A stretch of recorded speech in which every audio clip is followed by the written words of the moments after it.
የመጀመሪያ ሰው ጀነራል ጽጌ ዲቡ ይሄን ኃላፊነት ራሳቸው ወስደው ፈጠሩት። አገራችን ከሌላ አገር ጋራ በሙዚቃ ዕውቀት ከፍተኛ ደረጃ ላይ ለማድረስ የእሳቸው ጥረትና እንቅስቃሴ ነው።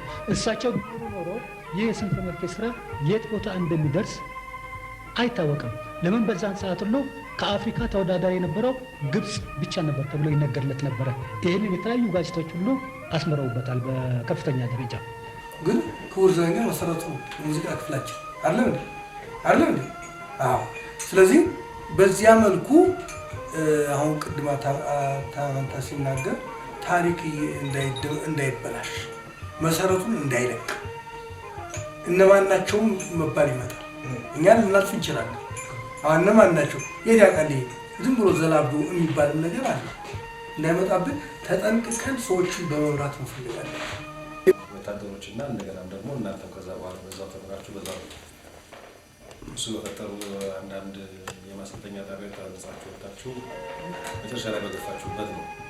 ስለዚህ ይሄ ቅድም ሲባል የነበረው እንግዲህ ስለ ቢያንስ በአጠቃላይ መናገር ባይቻል እንኳን እያንዳንዱ እሱ በነበረበት ቦታ የነበረውን ነገር ነው ማስፈር ይችላል። እና ይሄ እንደዚህ ሆኖ እናንተም የምታቀርቡት ከሌላም አካባቢ የሚገኘው ያንን ያቀረበው ሰው ስም አብሮ ከሚቀርበው ሀሳብ ጋር መቅረብ እንዳለበት በዛሬው ቀን በእኔ ስሜትና በእኔ አመለካከት ከዛሬ 40 ዓመት በፊት የተለየናቸውን ወንድሞቻችን እንዳገኘው ነው በበኩል የምቆጥረው። ምናልባት ኮሎኔል ተስፎ ወይም አቶ ሽባባ ወይም አቶ ግርማ እነዚህ ወንድሞቻችንን ከዚህ ፊት አግኝታችኋቸው ሊሆን ይችላል። በማግኘታቸው በጣም ደስ ይለኛል። ዛሬ ግን ከ40 ዓመት በፊት ያገኘናቸው የተለየናቸው ወንድሞቻችን በጣም እድለኞች ነን። ደስ የሚያሰኝ ቀን ነው። ስለዚህ ጉዳይ ከዛሬ 1 ዓመት ተኩል በፊት ኮሎኔል ተስፎ የወንድሜን መታመንታ መኖርና የቴዎድሮስ መኖር አጫውቶ ነበር። እንደውም በዘፈሩ በትክክል አላወቁትም እንጂ አንዳንድ ማቴ ሁሉ በምን አይነት ማቴ የእሳቸውን ታሪክ አዘጋጅተን ማስተላለፍ ለህብረተሰቡ ማሳወቅ እንደሚገባን ገልጾልኝ ነበር። ከዛ ቆይታ በኋላ ደግሞ ዛሬ በነሽማባው በነግርማ በሌሎች ወንድሞቼ በኩል ይሄ መልእክት ደርሶኝ ዛሬ ስመጣ በጣም ደስ ብሎኛል። እውነት ለመናገር ግን ትክክለኛ ዓላማውና ዛሬ ልንሰባሰብ የቻልንበት ምክንያት ምንድን ነው የሚለውን ነገር መልእክት ለማስተላለፍ ከቴዎድሮስ ወይም ከአታመንታ ለእያንዳንዳችን በተናጠል ተነግሮም ከሆነ ምንም አይደለም፣ ጥሩ ነው። ግን አጠቃላይ የሆነ መልእክት አጠር ያለ ጉዳይ ከሁለቱ አንደኛቸው ቢገለጽልን እያንዳንዳችን ምን ማድረግ እንደሚገባ ምን መፈጸም እንደሚገባ መልእክቱን በሚገባ እንቀበላለን። ከዛ በኋላ እያንዳንዳችን በተናጠልም ሆነ በህብረት ማድረግ የሚገባው ጉዳይ ማድረግ እንድንችል ቅድም ሰፋ ያለ ውይይት በተናጠል ጀምረን ነበረ። ለዚህ ነው ሁላችንም አንድ ጊዜ ተሰባስበን ሀሳባችንን ሰብሰብ አድርገን ተገቢው መልእክት ከነሱ መመሪያ እንድናገኝ ብዬ ማሳሰብ የፈለኩት። ስለዚህ በእውነቱ እግዚአብሔር መስጋና ያደረሰው ዛሬ በእውነት ነው የምናገረው ለሶስተኛ ጊዜ እነዚህ ሁለት ወንድሞቻችን በማለታችን በጣም ደስ ብሎኛል። ስለዚህ ሁለታቸውም ወይም አንዳቸውም የምታስተላልፉ መልእክት ካለ መልእክቱን ተቀብለን ሁላችንም ተስፋ እናደርጋለን ተግባራዊ ለማድረግ ዝግጁ መሆናችንን ለመግለጽ ነው። ስለተደረገው ግብዣ ከልብ አመሰግናለሁ።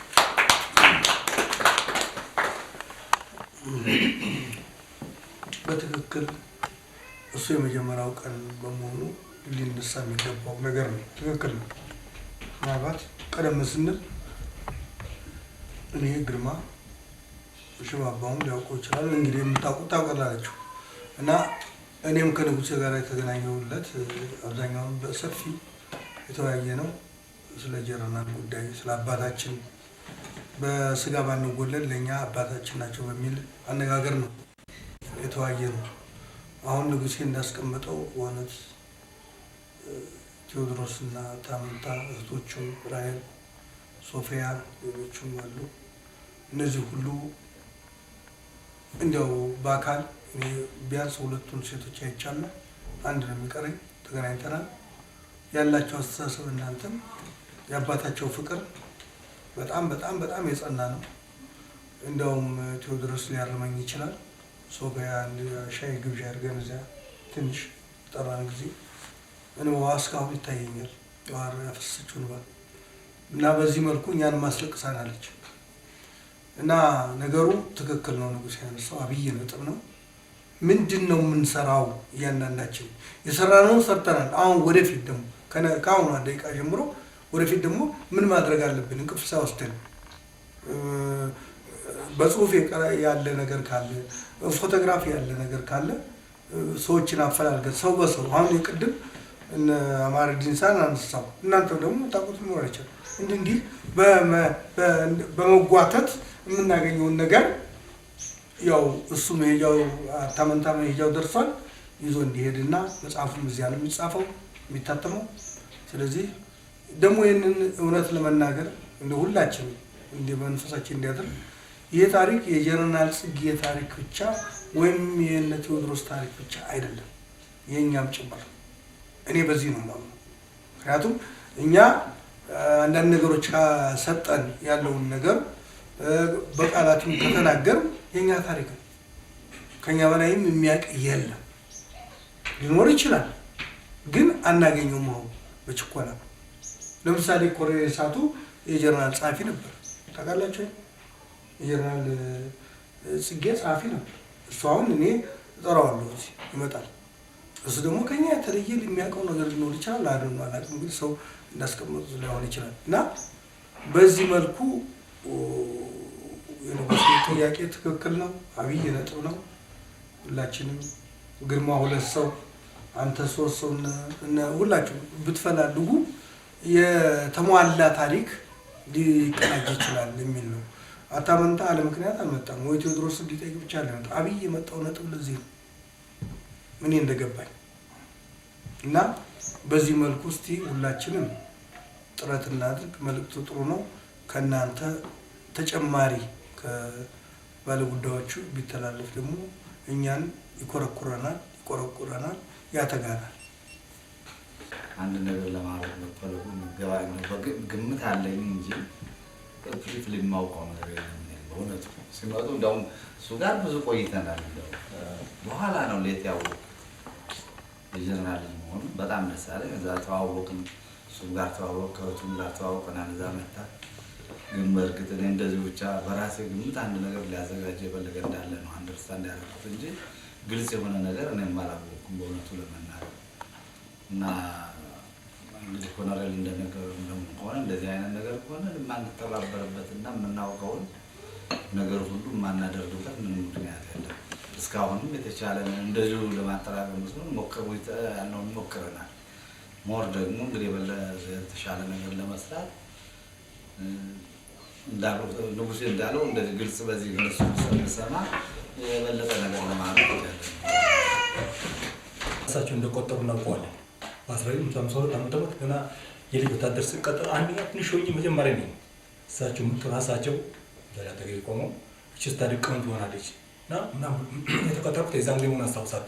ግን ከዛን ጊዜ ግቢ ውስጥ በምንመጣበት ጊዜ የነበረው ለምሳሌ እኛ አቀጣጠራችን ሁሉም ለሙዚቃ ክፍል አልነበረም። መጀመሪያ ስቀጠር ለወንጀለኛ ብርሃን ተብዬ እንደተቀጠርኩት። ግን በኋላ ይህ ሙዚቃ ከኛ ፊት የነበሩት እነ ኮሎኔል ንጉሴ እኩልና እያሉ ከፊት የነበሩት ይህን ነገር ይከታተሉት ነበር። አሁን ያ ሶስታችን አራታችን የገባነው ለእነሱ ላይ ጭማሪ ነው የገባነው። 4 ወጣቶች ተብለን ከዛ ከወንጀል ብርሃን ከተቀጠርነው ተቀንሰን ለዚህ ለክላሲካል ለሙዚቃው መጀመሪያ ስንገባ እኛ ከሰው ማዳን ነበር፣ ግን እውቀት ነው ይጠበቃል። እዛም እሳቸው ናቸው መጀመሪያ መጥተው ያጸደቁት ያን ነገር መጥተው ሰው ናቸው። እና ታዲያ ምንድን ነው በእርግጥ በዛም ጊዜ እዛ ውስጥ በምንገባበት ጊዜ የነበረው ትምህርት የጣት አሻራው፣ የጽሕፈት ኮርሱ፣ የኦፕሬተሩ እና የስፖርቱ የሙዚቃ ክፍሉ እነዚህ ሁሉ በጣም የተጠናከሩ ነበሩ በዛም ጊዜ በወቅቱ። በእውነት ጀነራል ጽጌም በዛም ጊዜ እየመጡ ቀን ከማታ ያን ነገር እንደሚያወጡ ሁሉ እኛም እንደሚጎበኙ እናውቀዋለን። በዛም ጊዜ መጥቶ እንዴት አድርጎ እንደሚያነቃቁ በእውነት እኛ ሙዚቃ ከነበርን ጊዜ ትንሽ ሆነን እስከ 5 ሰዓት ድረስ መጡ ነው 6 ሰዓት መጡ ነበር። ያ ሙዚቃው ሙያው ለማየት ክላሲካል ለማየት ለማየት መጡ ነበር። እና በዛም ጊዜ ቁጭ ብለን ማለት ሳይተኛ ነበር መጣር ተብሎ ይጠበቅ ነበር። እነዚህ መጡ እነዚህ በዛም ጊዜ እነዚህ የእውቀትን ለማስፋፋት የነበራቸው ፍላጎት ለማጠናከር ለወታደሩም ሆነ ከእስራኤል መጥተው አሰልጣኝ ለስፖርተኛውም በዛው ልክ ነው። ለቴክኒክ ክፍል ለጽህፈት ኮርሱ ለኦፕሬተሩ ነጮች ናቸው፣ ህንዶች ናቸው። እኛ ጋር የነበሩት ከዩጎዝላቭ ከኢታሊ መጥተው አስተማሪዎች ነጮች ናቸው። ዩኒቨርሲቲ ኢትዮጵያኖች እንኳን አልነበሩ። የወታደሩ አሰልጣኝ ከእስራኤል ነው የመጣው። ያ ኮማንዶ ላይ የሚወረወረው አንድ የሚባል ነው። በጣም ሰውነቱ በስረት ቦታው የተዋጋ ከጦር አሰልጣኝ ተብሎ ነው የመጣው፣ ከእስራኤል የመጣው። ከዛ ከትናይት ዘገዙ ነው በእውነት እስከዚህ ለታሪክ ለመናገር ችግር ታዲያ ለማሰባሰብ ምንድን ነው ከኛ ቀደም ያሉት አሉ የምናውቃቸው አሉ። ያን ታሪክ ለማጠናከር ቢፈለጉ በበኩላችን አሁን ዋናው ነጥቡ እነዛን ማፈላለግ ነው። በእኛ ላይ ተጨማሪ ይህን ነገር ለማጠናከርና ታሪካቸው እንዴት ነበር፣ ስለ እውቀት እንዴት ነበር፣ ጀነራል ጽጌ እንዴት ነበር አሳስባቸው፣ ለክፍሉ ያላቸው ሞራል እንዴት ነበረ፣ በእውቀት ምን ያህል ነበራቸው። በእውነት ይህን ክላሲካል እኛን እንኳን አይተው መጥተው ያቋቁሙት በእንዴት አይነት ማለት ነው። ምን አይተው ነው መጥተው ያን ክላሲካል መጥተው እንዴት አይነት ፕሮፖዚት አለ ተቋቋሙ። ከተቋቋሙ ማለት መሰረቱ እንኳን አልነበረው። መጨረሻቸው ያቋቋሙት መጨረሻው መዝጊያ እንኳን አልነበረው። የተመሰረተው ለምንድን ነው የሚባልበት ጊዜ ነበር። ከዛም በኋላ የመላው ጉዳይ ደርሶታል። አሁን ምንም አለን ታሪኩን ለመናገር ሌሎችን ብናሰባስብ እናገኛቸው ነገር ይሳካል ብዬ አምናለሁ። እነዚህ አንዳንድ ነገሮችን ለማግኘት ጊዜ ይወስዳሉ። ይህን ነገር ለማግኘት ሙካክረናል፣ ያገኘነውን አግኝተናል። ግን መጀመሪያ ሲምፎኒ ኦርኬስትራው ሲቋቋም የጀነራል ጽጌ አማካሪ የነበሩት ሻለቃ ጽጌ ፈለቀ ይባላል። አንድ ጽጌ ኩርዘ ነው የጀነራል ጽጌ አማካሪ እሳቸው ነበሩ። ሲምፎኒ ኦርኬስትራ ሲቋቋም የጀነራል ጽጌ አማካሪ እሳቸው ነበሩ።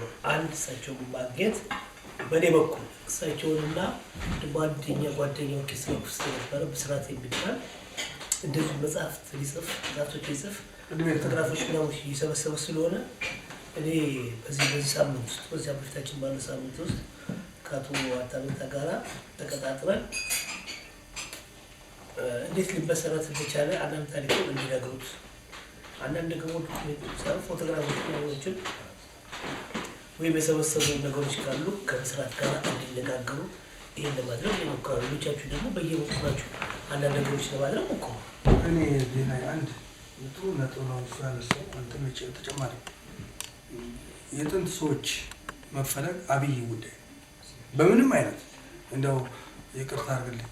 ለምሳሌ አሁን ቅድም የኮሬሳቱ እያለ ኮሬሳቱ የሳቸው ጻፊ ምን ነበር ማለት ነው ሻምብሎ አሻለ ከዛ እያለ እሳቸው ናቸው ሾሙትና ትልቅ ደረጃ የደረሱ እና እሱ ብዙ ነገር ያውቃል ብዬ እገምታለሁ። እንግዲህ የአእምሮ ጉዳይ የመዘንጋት እርጅና ጉዳይ እንዳለ አላውቅም። አሁን በሌላው መስክ ሙዚቃ ብቻ ወይ ሲምፎኒ ኦርኬስትራ ብቻ ሳይሆን እኛ ጀነራል ያቋቋሙት ብዙ ድርጅት ነው፣ በጣም ብዙ ነው። ብንናገረው እዚህ ተረት ይሆናል። አዎ በጣም ብዙ ድርጅት ስለሆነ የእነኛን ድርጅት ባለቤት ሲያቋቁሙ የነበሩ ሰዎች ወይም ትምህርት ተልከው ተምረው ለሙያው እንዲስልጠና የተደረጉ የጽጌ ሰዎች ካሉ እኔ ለምሳሌ ኮሬ አዱኛ ነበር፣ ሞተ። መሀንዲስ ነው። አዎ ኮሬ ሻለቃ ማን ነበር የገራጅ ኃላፊ ሞተ። አዎ ሞተ። እና እኔ ያልፈለኩት ያልዳሰስኩት የለም በሙያ አንጻር፣ ምክንያቱም እኔ ዝርዝሩ አለኝ የሙያው እሳቸው የከፈቱት የስራ መስክ የከፈቱት እኔ ያለ ዝርዝሩ በዚያ ፈለኩ ላገኝ አልቻልኩም። እና አሁንም ቢሆን እንደ ሆምወርክ ተቆጥሮ ጥሩ ነው ያነሳው እሱ ግርማም ጥሩ ነው።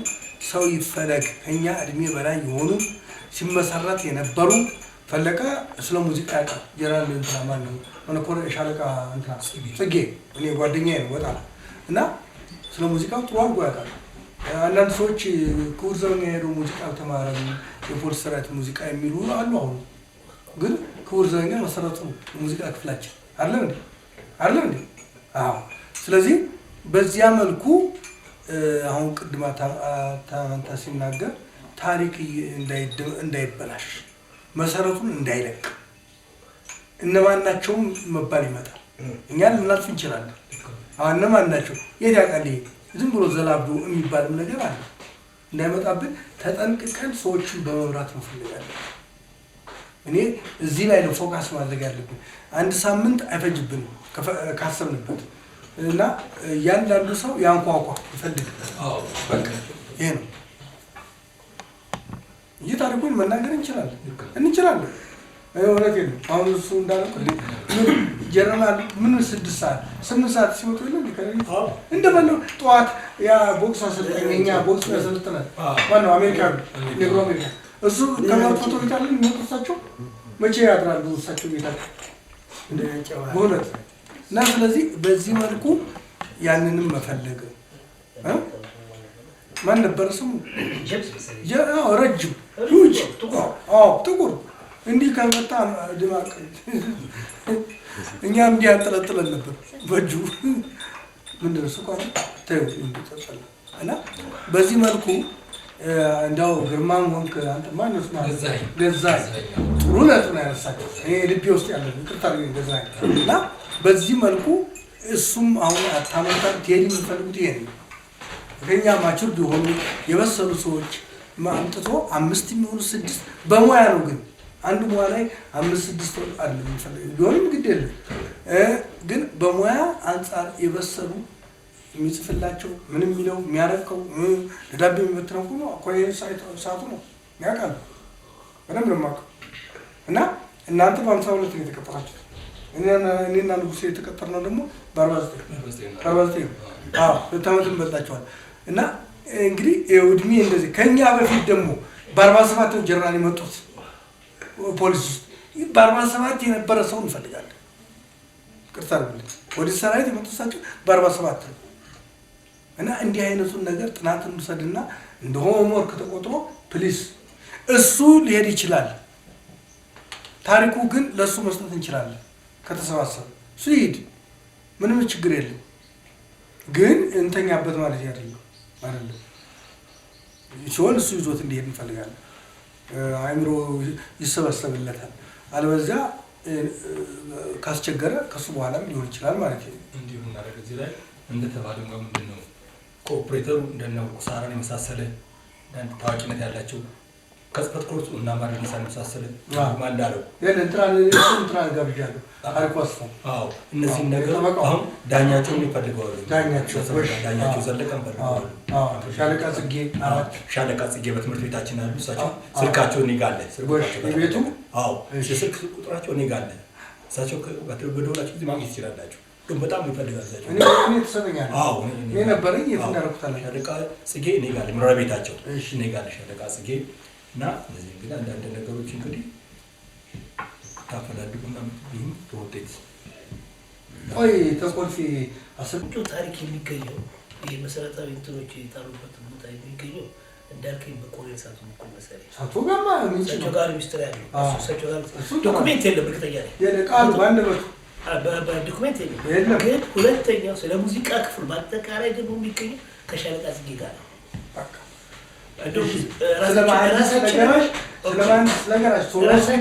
ስለ ሬዲዮ ኮሬሳት ራሳችንን ብንሆን የስትሪንግ ተጫዋች ወይም ሲምፎኒ ኦርኬስትራ ውስጥ የነበረውን መሰረቱን አመሰራረቱን እንዳውቅ እስከዚህም አይደለንም በደንብ የሚያውቁ ሻለቃ ጽጌ ናቸው ሻለቃ ጽጌን እስኪ አናግሯቸው ምናናግራቸው ወይም ተረቻቸው ጦር አይደለም እንዲያው እሱ ይወጣዋል ለምን በተናጥል ነው ነገር ይኸው ማን እሳቸው ችግር የለም ወደዚያ ዘነበለው አለ ምክንያት አለ ተመችቶትም አይደል አሜሪካ ነገር ያባቲ ታሪክ ለምን ተዳፍሎ ይቀራል ብሎ ተቶቹ ተወንድሙ ጋራ በመነጋገር ነው ይሄ ስልተኛ አራተኛ ልጅ ነው ምናምን ነው ገና አይደለም አምስተኛ ልጅ ነው ስድስተኛ እንትራቸው የታናሽ ሶፊያ እና ይኸው ግን ምንድነው እኛ ወኔውና ሞራሉ ስሜቱ ካለ ትክክለኛውን ታሪክ የሚያስቀጥለው አናጣ በምንም አይነት አናጣ ብቻ ስትነግሯቸው ለሰዎች ለእንዲህ ነገር ተዘጋጅ እዚህ መጥቶ አዲስ ነው ስለ ጀነራል ጽጌ በእንዲህ በኩል አንተ ትናገራለህ ስለ መሐንዲስ ስለ ገራጅ ስለ ፖሊስ ሆስፒታል አሁን ፖሊስ ሆስፒታል ሰው ፈለጉ ሲስተር ይሻሙነች አለች ይድሩ ሌላ የለም ፈልጊያለሁ እኔ እሷንም እጠራታለሁ እሺ ካለች ፈለገው እኮ መሰረቱ ነው ከሺህ ቃላት አንድ ፎቶግራፍ ይባል የለም እንዴ? በዚያ መልክ ፎቶግራፍ አብዛኛውን የእንቅስቃሴው የተፈለገው ግን አልተገኙም። አሁን ያ ለይት መጥተው ከጀነራል መስፍን ማነው መንግስቱ ጋር ቦክስ የሚያደባድቡን ሪንግ ላይ ደጅ አሁን ያ ቀላል ታሪክ ነው። ቁጭ ብሎ እነሱ ካቦርት ተግምጃ ቤት መጥቶላቸው ይለብሳሉ የወታደር ካቦርት ብርዱን ለመከላከል ትዝ አይልም? እና እኔ አሁን አፍንጫ ብታወት ገዳዳ ነው። ቦክስ ነው አንዱ አጣፉ ጥሎኝ እዚያ ወይ እንዲያላሹ ተጣሙ ቀር እና በዚህ መልኩ ምን ያህል ለሁሉም ነገር እንቅስቃሴ እንደነበራቸው ለስፖርቱ፣ ለሙዚቃው፣ ለጽፈት ኮርሱ ልጆቼ ጋር ነው የሚሄደው ይላሉ። እዚህ ቤት አሉ። እኔ እሷን እንኳን በቅርብ ነው የሰማሁት። ልጆቼ ጋር ነው አመት በዓል እዚያ ነበር የሚውሉት። ምን በሉ፣ ምን ስጋ ቀረበ፣ ምን የሚሉት ያ ቀላል ነገር እና ከዚያም ከምግብ ቤት ይሰሩ የነበሩ ሰዎች እንዳሉ ቢገኝ ጥሩ ነው። አንሶላ ተነጥፎ ነው የበላነው። ድሮ ሌላ ጊዜ የማይደገም ግን ምግቡን ነቀፉት እሳቸው ጀነራል። ግን የልጆች የሚባል በልሂድ በሬ ያምጣና ረድ ብለው ለራት ደረሰ። በሬ አስታውሳለሁ፣ በደንብ ነው የማስታውሰው። ታስታውስ እንደሆነ ገዛኸኝ ደርሰበት እንደሆነ ግርማ አላውቅም። እንግሊዝ ጨው በወር እንጠጣ ነበር። እንዴት ነው የምንጠጣው? እስኪ እኮ እንዴት ነበር የምንጠጣው? እንግሊዝ ጨው ያው ጨመርንና ለብ ያለ ሻይ ይመጣልን ቆርቆርና እዚያው አንድ 10 አለቃችን ፊት ግጥም አድርገን ጠጥተን እንሄዳለን። እንደዚህ ነው። ያ ምንድን ነው ጤንነታችን ነበር የሚጠበቀው። እኔ በጣም ትዝ ይለኛል። ዛሬ እንግሊዝ ጨው ነው አይደለም፣ ሳናቀው ነው ዱብ የሚለው እንግሊዝ ጨው ሳናቀው። ካወቅነውማ ጫካ እንደበቃለን፣ ቁርስ እንቀራለን። ቁርስ የለም ያለት ያ ይሄ ትልቅ ታሪክ ነው። ዛሬ ማነው ወታደሩ ክፍል እንዲህ ትምህርት ተቋም ውስጥ የሚያደርግ የለም። በሚቀጥለው ቀጠሯችን እያንዳንዳችን ማድረግ የሚገባንን በአጠቃላይ የእሳቸው ታሪክ ማለት በእውነቱ በኢትዮጵያ ውስጥ ያለው የፖሊስ ሰራዊት አጠቃላይ የሆነ እንቅስቃሴ ከውልደት ጀምሮ እስከ እድገት ከዛም ደግሞ ያው ደረጃ በደረጃ ያሉት ሂደቶች እንደዛው የሚሆኑ ያህል የሚያመለክት ጉዳይ ስለሆነ እያንዳንዳችን ስለ እሳቸው ታሪክ ይሄን መቅረብ አለብን ብለን ሌላ መከራ ያስፈልገናል። ሁላችንም የእሳቸው ባለ ታሪክ ሆነን መገኘት አለብን። የእሳቸውን ታሪክ መውጣት የራሳችን ታሪክ መገንባት ነው። ቀደም እሱ ወንድሜ እንዳለው ሁሉ ምንድነው የፖሊሱ ክፍል እንደው ምንም አልሰራም ተብሎ ነው ውጭ ሀገር የሚነበረው። ይሄንን እኛ በሙሉ እናውቀዋለን ምን እንደሆነ። በታህሳስ ጦርነትም ሆነ እሱ ተናግሮታል። እኛ የፖለቲካ ጉዳይ ውስጥ አንገባም። በአሁኑ ሰዓት ያለው ሪያሊቲ ብቻ ማስቀመጥ ነው። የእሳቸው ኢትዮጵያዊነት፣ ለሰራዊቱ ያላቸውን ፍቅር፣ ዛሬ በኢትዮጵያ ውስጥ የሚንቀሳቀሰው አጠቃላይ የኢትዮጵያ ፖሊስ ሰራዊት በዚህ በኢህአዴግ መንግስትም ሆነ በደርግ መንግስትም ሆነ በጃንሆይ ጊዜም ቢሆን በእሳቸው አጠቃላይ የስራ እንቅስቃሴና እሳቸው በመሰረቱት እሳቸው የተለያየ ትምህርት ቤት በከፈቱት ነው። ሙዚቃ ብቻ አይደለም፣ ሲምፎኒ ኦርኬስትራ ብቻ አይደለም። ጽፎኮርስ አለ፣ መሐንዲስ አለ፣ ግንበኛ አለ፣ ብረት አዳሽ አለ፣ ስፖርተኛ አለ፣ የጤና ሰዎች አሉ፣ የሆስፒታል መስራትና ማደራጀት አለ፣ ሌሎች የመንግስት ስራ ድርጅቶች አሉ። በዚህ በታች አሁን በባጃሌ መንገድ በኩል በዚህኛው በባጃሌ ሳይሆን በዛ በኩል የተከፈተው ድሮ ከኮልፌ ተነስቶ በመሳለሚያ ጠቅላይ መምሪያ ለመድረስ ያለችው አንድ መኪና ናት። መንገዱ ድንጋይ እንደዚህ ያወጣ ነው። በዛ መሄድ አይቻልም። በሰው ኃይልና በወታደሩ ያ ተቆፍሮ በ10 ደቂቃ እሳቸው ቢሯቸው ውስጥ መግባት የሚችሉበት ናት። በየአመቱ በምናደርገው የሙዚቃ ውድድር አንድ ጋዜጠኛ ከክብር ዘበኛ ኦርኬስትራ የፖሊስን ዝቅ አድርጎ ከተገኘ ያንን ጋዜጠኛ በምን አይነት ሁኔታ መበቀል የምንችልበት ሁኔታ ሁሉ ያደርጉ ተቋቋሙ። የስፖርት ጉዳይ ስፖርት ስንል ቦክስና እንትን ብቻ አይደለም። የገና ጨዋታው ጃንሜዳ የሚደረገው የፈረሱ ቦክሱ፣ የውሻዎቹ የሰለጠኑ ውሻዎች ስንቱ ተወርተዋል። ስለዚህ እያንዳንዳችን የራሳችን ታሪክ መገንባት ስለሆነ አሁን ባጭር የሚሰጠን ሁኔታው ፈልገን ሰዎችን አሰባስበን በሚቀጥለው ቀጠሮ እንድንገኝ ማጣት ይዘናል። ግርማ ነጋሽ ይባላል። ግርማ ደህና ነህ? በ1954 ዓመተ ምህረት የኔ ሐሳብ ምነው ተለየሽኝ የሚሉትን 2 ዜማዎች ሰርቼ በአንዷ ማለትም የኔ ሐሳብ በምትለው ዜማ 300 ብር እንደዛሬ ቀላል ሳይሆን ያንን ተሸልሜያለሁ። 300 ብር በጊዜው እንደ 3000 ብር በሚቆጠርበት ጊዜ ማለት ነው። እና ከዛ ወዲያ ደግሞ አልበቃኝም ገና እንገናኛለን ደግሞ በባህል ወድጄሽ አንቺ ጋር የምትል አንድ ዘፈን ከአንዲት አየለች ከምትባል ልጅ ጋር ሰርቻለሁ። በወንድ ፈረደች የምትል ዜማ አለችኝ። እንደው በአጠቃላይ ብቻ አንድ 7 የሚሆኑ በ54 እና በ55 ዓመተ ምህረት ሁለቱን ዜማዎች ከተማሪ ቤት እየወጣሁ በየክረምቱ በክረምቱ ወራት ማለት ነው። ከዛ ቀደም ስል ፖሊስም ሰርቻለሁ። ክረምቷን ማለት 53 ማለት ነው። ከ53 በፊት 52 ለ53 አጥቢያ ማለት ነው። እዛ በሰራሁባቸው ጊዜ አፍሪካ ዓለም ዘውድ የሚል ዜማ ይዤ ብሔራዊ ቲያትር ከሌሎቹ ማለት ከምድር ጦር፣ ከክብር ዘበኛ፣ ከፖሊስ ሰራዊትና ከኢትዮጵያ ኦርኬስትራ ነበር መሰያን ጊዜ አብረን ሰርተናል። እዛ በሰራሁባቸው ጊዜ የማስታውሰው የክፍል ቅናት የነበራቸው በጊዜው የነበሩ በዚህ በኩዴታው ማለት በ53 ዓመተ ምህረት ህይወታቸው ያለፈው ጀነራል ጽጌ ዲቦ አንድ ከክብር ዘበኛ የመጣ ድምፃዊ በጊዜው ያጠጅቱ ምትል አንድ የኦሮምኛ ዘፈን የዘፈነ እሱ ከኛ በእድሜም ትልቅ በአስተሳሰብም ከኛ የተሻለ ስለነበር ከሂሩት ጋራ እኚሁ ጀነራል ያናግሩታል። ከነ ጥላሁን ከሌላው ክፍል ጋራ እኩል እንድትሆኑ እኩል እንድትወዳደሩ ምን ባደርግ ይበጃል ብለው ሲያማክሩ ጌታዬ እነሱ በምግብ እንጂ በሌላ ነገር አለም እንዲ ድምጻቸው ያማረውና ጥሩ ምግብ እንድንበላ ቢፈቀድልን ብሎ ሲጠይቅ ወይንም ሲያቀርብ ይሄን ጥያቄያቸውን በዚህ መልስ ሲሰጥ በቀጥታ ቦክሰኞች የሚበሉትን ምግብ በነፃ እንድንበላ አደረጉ። በጊዜው እኛ ተጠቅመናል። ግን እኔ ማነሳቸው ሁሉ ጊዜ እንጀረናል ለክፍላቸው ቀናኢ የነበሩ ክፍላቸው ከሌላው አንሶ ማየት የማይፈልጉ ሰው መሆናቸውን ሁሉ ጊዜ ባገኘሁት አጋጣሚ ሁሉ እናገራለሁ። ለነገሩ ያን ሁሉ በልተን ሄደን ከነጥላሁን እኩል መምጣት አልቻልንም። ይሁንና ጀነራሉ የፖሊስ አዛዥ የነበሩት በዛ ዘመን ያን ነገር ያደረጉት ነገር ልክ ሰዎች ማድረግ የሚገባቸው እንደ ምሳሌነቱ ሁሉ ጊዜ አነሳዋለሁ፣ አስታውሰዋለሁ። እና በአሁን ሰዓት እነዛን ዜማዎች በጊዜው ሰርቻለሁ። ዛሬ የሚገኘው የራሴን ስራ በመስራት ላይ ነው። ማስታወቂያ ሚኒስቴር ለ26 ዓመታት ያህል አገልግያለሁ በተለያዩ ክፍሎች። ዛሬ ደግሞ አንድ የራሴ የሆነች መኪና አለችኝ። በዛ ህፃናትን አግዛለሁ። ጥሩ ኑሮ እኖራለሁ። እግዚአብሔር ምስጋና ይድረሰው።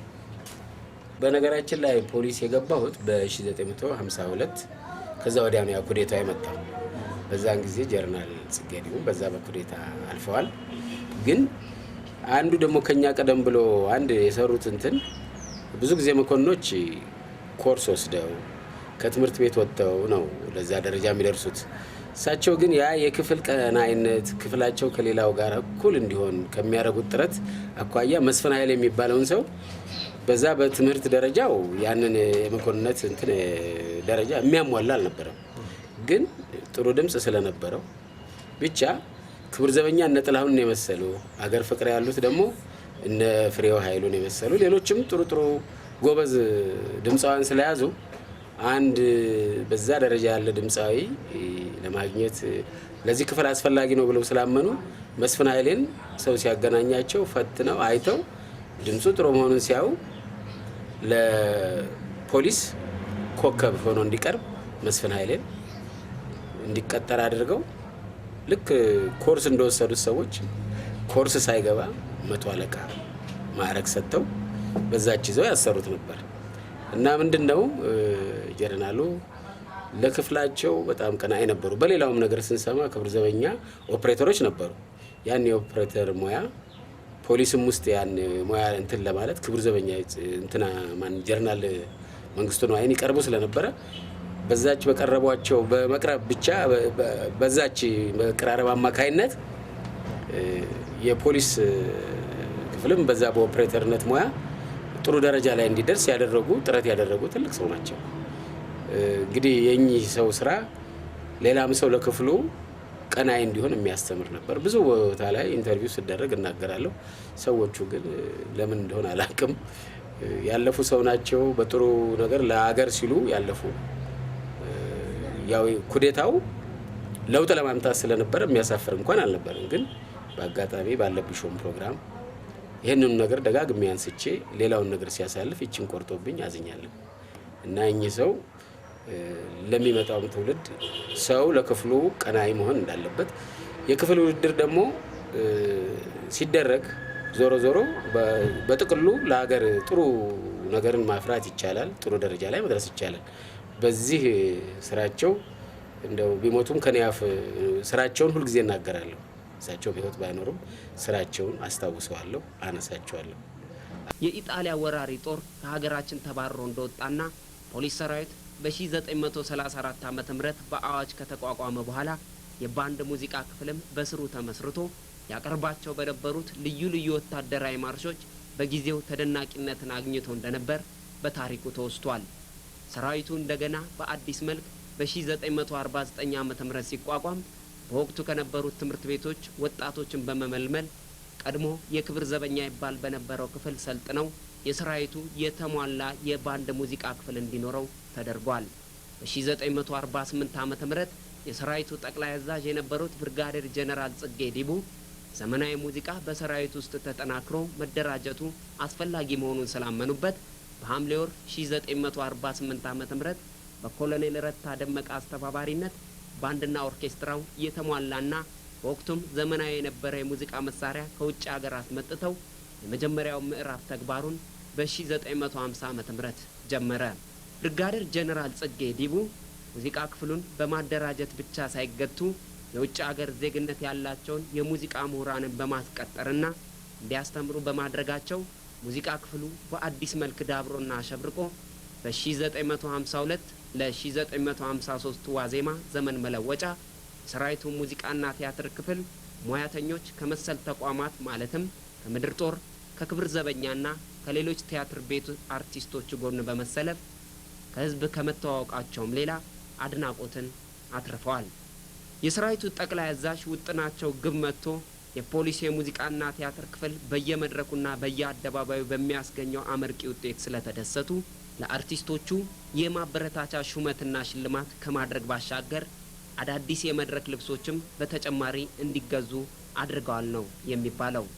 ታሪክ ውሉን አይስትምና በዚህ ክፍል ከኦርኬስትራው ጋር ለመጀመሪያ ጊዜ መድረክ ላይ ወጥተው በዜማ ስልታቸው ክፍሉን ያሳወቁት አርቲስቶች ድምፃዊ መስፍን ኃይሌ፣ ሂሩት በቀለ፣ ዘሪቱ ጌታሁን፣ አሰገደች ካሳ፣ መላኩ ገብሬ፣ አላጋው ሸዋ ይርገጥ፣ ግርማ ነጋሽ፣ አባይ በለጠና ተስፋዬ መኩሪያን የመሳሰሉ እንደነበሩ የሙዚቃ ክፍሉ ቅድመ ታሪክ ያስረዳል። በ1949 ዓ.ም በኢትዮጵያ በድንገት ጮራውን የፈነጠቀው ይህ የሲምፎኒ ኦርኬስትራ የሙዚቃ ጥበብ የመጀመሪያም የመጨረሻም ቤቱ ያደረገው የፖሊስ የሙዚቃ ክፍልን ነበር። ያኔ ታዲያ መዲናችን አዲስ አበባ የዛሬውን ዘመናዊ ገጽታዋን አልያዘችም ነበር። በዚህ ዘመን ኪነ ጥበብን በሰራዊቱ ውስጥ ለማስፋፋት በግል ይጥሩ የነበሩት የፖሊስ ጠቅላይ አዛዥ ብርጋዴር ጀነራል ጽጌ ዲቡ አንድ ቀን ከጓደኞቻቸው ጋር በቤተ መንግስት የውጭዎችን የሲምፎኒ ኦርኬስትራ ትርኢት እንዲመለከቱ ይጋበዛሉ። ህብረ ሙዚቃው ልባቸውን ነክቶት ኖሮ ጀነራሉ አንድ ሀሳብ በአእምሯቸው ብልጭ ይልባቸዋል። የዚህን አይነቱን ክላሲካል ሙዚቃ በሀገራችን ቢመሰረት የሚኖረውን ጠቀሜታ ቀን በውሏቸው ሌሊት በመኝታቸው ሲያውጠነጥኑ ያድራሉ። ያሰቡትን ከግቡ ሳያደርሱ እረፍት አያገኙም የተባለላቸው የሰራዊቱ ጠቅላይ አዛዥ ጀነራል ጽጌ ዲቡ በማግስቱ ወደ ቢሮአቸው ገብተው የሙዚቃ ክፍሉን ኃላፊ ያስጠሩና የሲምፎኒ ኦርኬስትራ አስተማሪ በ24 ሰዓት ውስጥ ተፈልጎ እንዲመጣ ያዛሉ። የሙዚቃ ክፍል ኃላፊ ኮሎኔል ረታ ደመቀ የሙዚቃ መምህር ሲያፈላልጉ አንድ የጣሊያን ዜግነት ያላቸው የሙዚቃ አስተማሪ ያገኙና በአስቸኳይ አዛዡ ቢሮ እንዲገኙ መልእክት ያስተላልፋሉ። ኢጣሊያዊ ሲኞር ጁሴፔ ኮስቲ የተጠሩበትን ምክንያት ባለማወቃቸው እንዲህ በአስቸኳይ በፖሊስ የመጠራታቸው ምስጢር ስላልገባቸው ምን አጥፍቼ ይሆን የተፈለግኩት በሚል ሀሳብ ተይዘው አዛዡ ቢሮ ይደርሳሉ። ሲኞር ጁሴፔ ያጠፉት ጥፋት አለመኖሩንና የሲምፎኒ ኦርኬስትራን እንዲያቋቁሙ አንድ ንድፈ ሀሳብ እንዲያቀርቡ መፈለጋቸውን ሲሰሙ እፎይታን ያገኛሉ። ለዚህማ ምን ችግር አለው በማለት በጊዜው በኮልፌ ማሰልጠኛ ትምህርት ቤት በልጅ ወታደርነት ከተቀጠሩት ውስጥ ዝንባሌና ጥሩ ቁመና ያላቸውን 28 ወጣቶች ለስትሪንግ መሳሪያ ተጫዋችነት ይመለምላሉ። በኮስቴ አጥንቶ አቅራቢነት በጽጌ ዲቡ ገንዘብ ፈቃጅነት ልዩ ልዩ የስትሪንግ ሙዚቃ መሳሪያዎች ከውጭ አገር ተገዝተው ይመጡና ተማሪዎቹ እንዲሰለጥኑ ይደረጋል።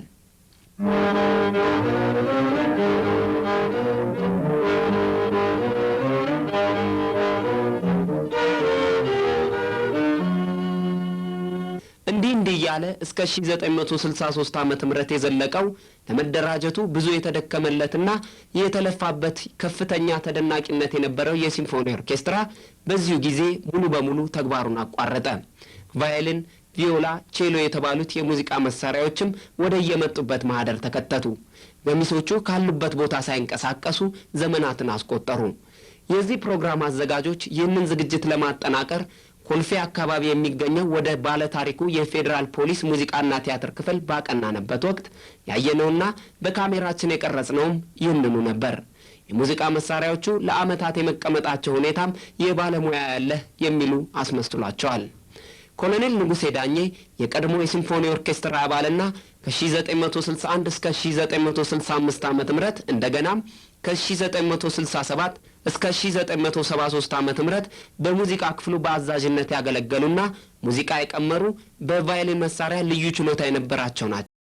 እዚሁ ሙዚቃ ክፍል አገኘናቸውና አነጋገርናቸው። የሲምፎኒ ኦርኬስትራ ሲመሰረት ምን ይመስል እንደነበር ከገለጹልን በኋላ ለመፍረሱ ምክንያት የሆነውን ጠቆሙን።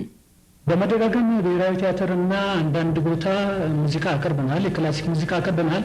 ለሀገራችን የመጀመሪያው ስለሆነ ብዙም አድማጭ አልነበረው። ዳሩ ግን ግርማዊነታቸው በነበሩበት ሰዓት ከእሳቸው ጋር የውጭ አምባሳደሮችና ከፍተኛ ባለስልጣናት ሲጠሩ እነዚህ የውጭ ሀገር አምባሳደሮች ሙዚቃውን በሚያዳምጡበት ሰዓት ከፍተኛ ደስታና ስሜት ይሰማቸው ነበር። እግረ መንገዱን የኢትዮጵያን ባለስልጣኖችና ኢትዮጵያውያኖች ግን ስለማያውቁት ይህን ያህልም ደስተኛም አልነበሩም፣ ወይም በሙዚቃውም አይደሰቱም።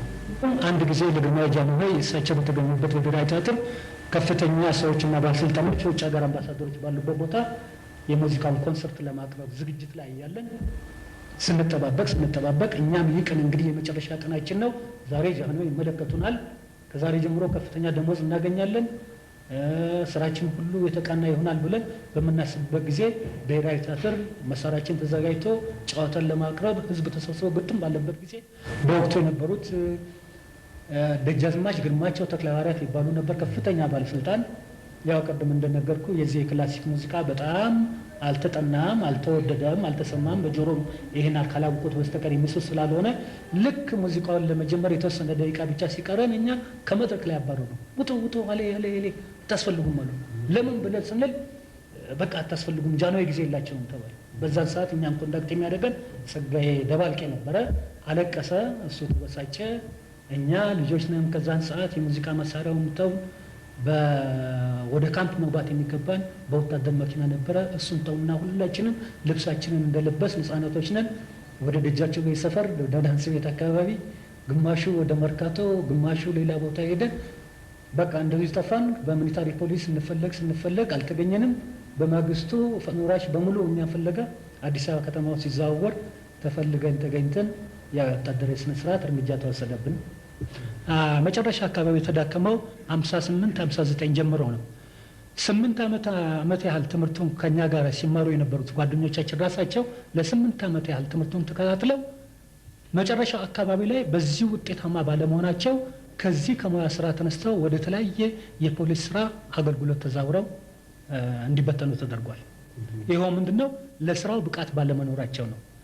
በሌላ መልኩ ደግሞ ፖሊስ ራሱ ተማሪዎቹን እኛ ራሳችን አገልግሎት የሚሰጠውን ሰዎች በጥሩ አይነት ሁናቴ ስላልያዘን መብታችንን ስላልተጠበቀ ማዕረግ ባለመስጠቱ የሙያ በለም ከፍተኛ ገንዘብ ባለመስጠቱ አነስተኛ ገንዘብ ብቻ ይሰጠን ስለነበረ የተወሰኑ ሻል ያሉ ልጆች ደግሞ የፖሊስን ስራ ትተው ወደ ግል ድርጅት በመሄድ በተለያዩ ቲያትር ቤቶችና ሙዚቃ ድርጅት ገብተው አገልግሎታቸውን ቀጥለዋል።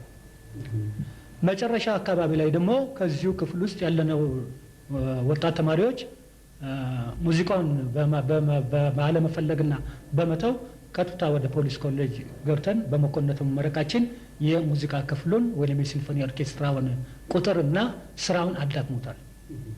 መጨረሻ አካባቢ ላይ ቁጥራቸው ወደ 15 እና 16 የሚሆኑ ልጆች ቀርተው ነበረ። በ60 ምናምን አካባቢ ይመስለኛል አዎ ወደ ያሬድ ሙዚቃ ትምህርት ቤት ሄደው ተምረው በዲፕሎማ እንዲመረቁ አድርጌ ወደዛ ልኬያቸዋለሁ። ከተመረቁ በኋላም እነዚህ ወደዚህ ከመጡ በኋላ ምንም የሚሰሩ ስራ ስላልነበረ ዝም ብሎ ብቻ መቀመጥ ስለሆነ ይሄን በመሰለ ሁናቴ ሁሉ ይሄ ሲምፎኒ ኦርኬስትራ ሊደከም ቻለ። በአጠቃላይ ግን ፖሊስ ራሱ ትኩረት አልሰጠውም ለዚህ ክፍል። እርግጥ ፖሊስም ቢሆን የመጀመሪያው ሰው ጀነራል ጽጌ ዲቡ ይሄን ኃላፊነት ራሳቸው ወስደው ፈጠሩት አገራችን ከሌላ አገር ጋራ በሙዚቃ እውቀት ከፍተኛ ደረጃ ላይ ለማድረስ የእሳቸው ጥረትና እንቅስቃሴ ነው። እሳቸው ቢኖሩ ኖሮ ይህ የሲምፎኒ ኦርኬስትራ የት ቦታ እንደሚደርስ አይታወቅም። ለምን በዛን ሰዓት ሁሉ ከአፍሪካ ተወዳዳሪ የነበረው ግብጽ ብቻ ነበር ተብሎ ይነገርለት ነበረ። ይህንን የተለያዩ ጋዜጦች ሁሉ አስመረውበታል በከፍተኛ ደረጃ። ስለዚህ እሳቸው አለመኖር ራሱ የዚህን ወሰኑ ሲምፎኒ ኦርኬስትራ ቁጥርና እድገቱ ሁሉ ገጥቶታል። ቀሪዎችም የፖሊስ አባላት ራሳቸው እሳቸው ያቀዱት እቅድ ምን እንደሆነ ባለመታወቁ የት እንደሚያደርሱ ገብቷቸዋል። ቅድም እንደገለጽኩት ጥቂት ተማሪዎች ስራውን ጥለው ሄደዋል። ግማሾቻችን ደግሞ ወደ ፖሊስ ኮሌጅ በመግባት በመመረቅ በተለያየ የፖሊስ ስራ ላይ በመዋላችን የሲምፎኒ ኦርኬስትራ ልዳከምና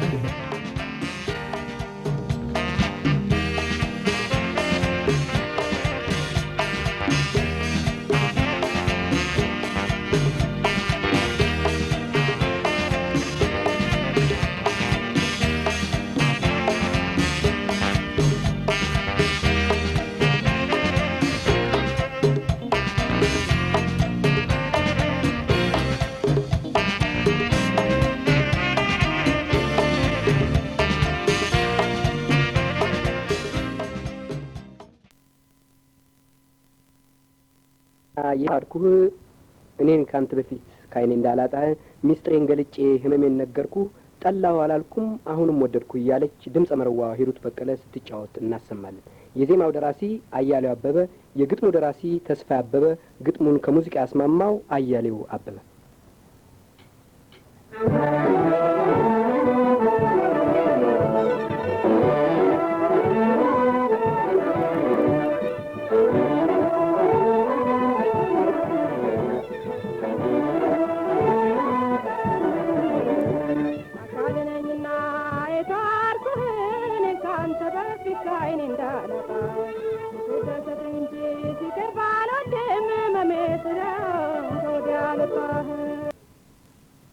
ከዚህ ቀጥለን ፈላጊሽ ብዙ ነው የተሰኘውን ዜማ ታደለ በቀለ ሲጫወት እናሰማለን። የዜማው ደራሲ ታደለ በቀለ፣ የግጥሙ ደራሲ ካሳሁን ገርማሞ፣ ግጥሙን ከሙዚቃ ያስማማው አያሌው አበበ።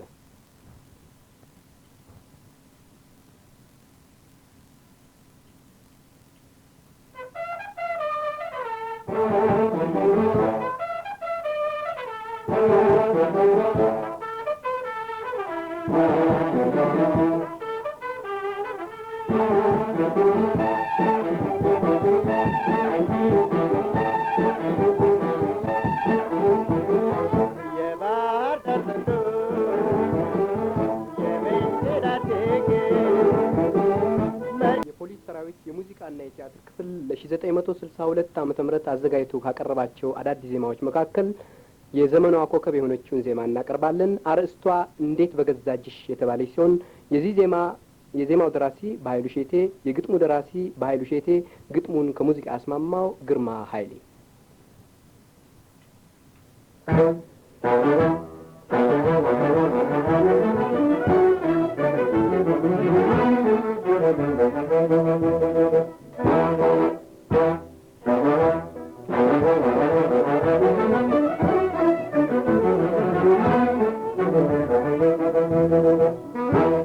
የወይራ ዘይት አይገባም ከቤቷ ዱቄት ስለሆነ ተስማሚ ለፊቷ።